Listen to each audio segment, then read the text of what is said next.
माननीय देशाचे पंतप्रधान नरेंद्र मोदी साहेब 20 तारखेला वर्ध्यामध्ये येत आहेत आणि माझ्या विभागाशी निगडीत असलेल्या कामांचा शुभारंभ आणि लाभार्थ्यांना वाटप अशा पद्धतीचे 2 कार्यक्रम वर्ध्यामध्ये घेण्यात आलेले आहेत। त्याच्या नियोजनाच्या बैठकीसाठीच मी वर्ध्यामध्ये आलेलो आहे आणि या कार्यक्रमामध्येच जो एक अतिशय महत्त्वाचा कार्यक्रम आहे अमरावतीमध्ये जे PM textile park mega PM textile park जे घोषित झालेलं होतं त्याचा देखील शुभारंभ माननीय नरेंद्र मोदी साहेब करणार आहेत आणि सगळ्याच कार्यक्रमाचं नियोजन बघण्यासाठी सगळ्याच कार्यक्रमाचा आढावा घेण्यासाठी आज मी वर्ध्यामध्ये आहे। पृथ्वीराज चव्हाण काल म्हटले की महाराष्ट्रातलं सरकार पडल्यावर केंद्रातलंही सरकार पडणार, चंद्रबाबू नायडू आणि नितीश कुमार पाठिंबा काढणार। ते स्वप्न बघायला कुठं पैसे पडतात, स्वप्न त्यांनी बघत राहावं। पूर्वी काँग्रेसची सत्ता महाराष्ट्रातनं का गेली याचं देखील आत्मचिंतन करावं। आणि दुसरी महत्त्वाची गोष्ट आहे की काँग्रेसचे नेते सन्माननीय राहुलजी गांधी जाऊन अमेरिकेमध्ये आरक्षण संपवण्याच्या ज्या गोष्टी करतायत त्याच्यावर देखील खुलासा करावा। आता या आरक्षणाच्या बाबतीतली काँग्रेसची भूमिका ही महाराष्ट्रासमोर आणि देशासमोर आल्यामुळं आता वेगळ्या कुठेतरी ट्रॅकवर काहीतरी गोष्टी घेऊन जाव्यात म्हणून कदाचित चव्हाण साहेबांचा हा प्रयत्न असावा। परंतु लोकसभेमध्ये संविधान बदलणार आहे हा जो फेक नरेटिव्ह काही लोकांनी सेट केलेला होता त्यालाच उत्तर माननीय काँग्रेसच्या नेत्यांनी अमेरिकेमध्ये दिलेलं आहे। ते स्वतः असं म्हणतायत की आरक्षण रद्द करण्यासाठी काँग्रेस पुढाकार घेणार आहे आणि म्हणून या सगळ्या गोष्टी ज्या काही लोकसभेनंतर झालेल्या आहेत त्याच्यावर मलम लावण्यासाठी आता इकडचं सरकार जाईल तिकडचं सरकार जाईल। उलट सरकार आता भक्कम झालेली आहे कारण भारतीय जनतेला भारतीय मतदारांना नक्की आरक्षणाबाबतची काँग्रेसची भूमिका ही अमेरिकेतनं कळलेली आहे। अजितदादा गटाचे 25 जागा ज्या आहेत त्या जवळपास फायनल झाल्या असं कळतंय। तुमच्याही गटाचे 25 आमदार फायनल उमेदवार फायनल झाल्याचं गुलाबराव पाटील म्हटलेले आहे।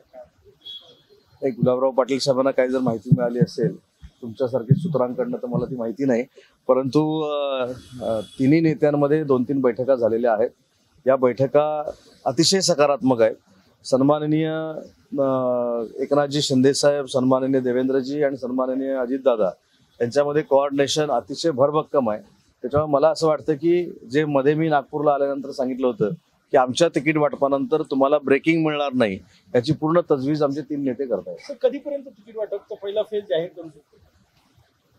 फेज कधी जाहीर होईल मला माहित नाही, परंतु महाविकास आघाडीच्या अगोदर या चर्चेला सुरुवात झालेली आहे। आमच्यामध्ये कुठेही रस्सीखेच नाही।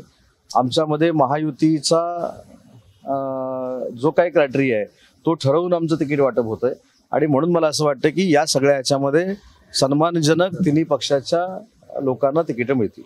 दिघेंच्या टेंबी नाका मठावर कुठेतरी नोटा उडवणारा एक व्हिडिओ व्हायरल झालेला आहे आणि त्याच्यावर नाराजी व्यक्त केली जात आहे, कारवाईची मागणी होत आहे शिंदे गटावर।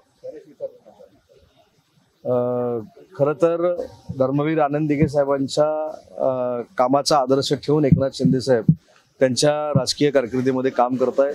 वंदनीय बाळासाहेबांचा ठाणे जिल्हा हा बालेकिल्ला होता आणि या बालेकिल्ल्यामध्ये जे आनंद दिघे साहेबांचं स्थान होतं ते आनंदाश्रम होतं आणि अशा ठिकाणी अशा पद्धतीचं कृत्य जर कोण करत असेल तर त्याची सविस्तर चौकशी झाली पाहिजे।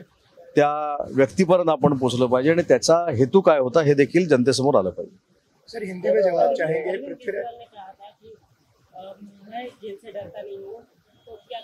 नहीं, अगर वो जेल से डरते नहीं है तो मैं क्या कहूँगा ना।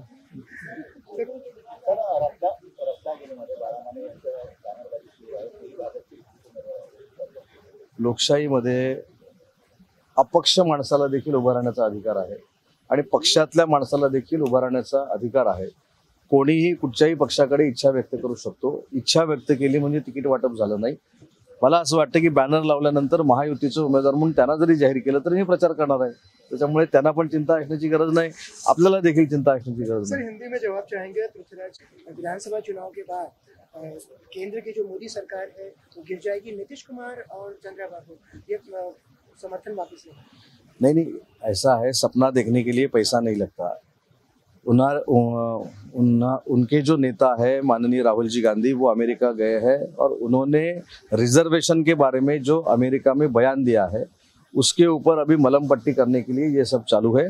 लेकिन अभी महाराष्ट्र की जनता को और भारत की जनता को जवाब देना पड़ेगा क्योंकि राहुल जी गांधी वहाँ जाके बोले, अमेरिका में जाके भारत में राजनीति करने के लिए वो बोलते हैं कि आरक्षण ऐसा चाहिए वैसा चाहिए, आरक्षण के लिए हम ये करेंगे वो करेंगे, मोदी साहब आएंगे तो संविधान हटाएंगे।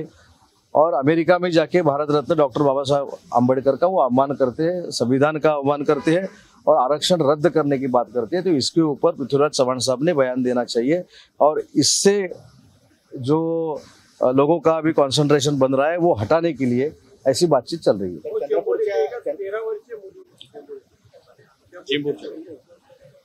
या संदर्भातली मी पूर्ण माहिती घेईन, परंतु अशा पद्धतीची जर घटना घडली असेल तर कडक कारवाई केली जाईल। ज्या कुठच्या इस्मानं, ज्या कुठच्या नराधमानं हे कृत्य केलेलं असेल त्याला जास्तीत जास्त कडक शिक्षा करण्याची भूमिका सरकारची राहील।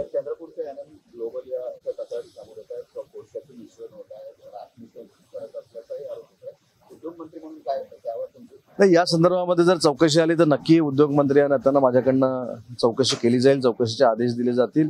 विभागीय आयुक्तांची समिती तयार करून ते चौकशीचे आदेश दिले जातील, परंतु याच्यामध्ये जर तथ्य आढळलं तर याच्यावर कारवाई देखील केली जाईल। एबीपी माझा, उघडा डोळे बघा नीट।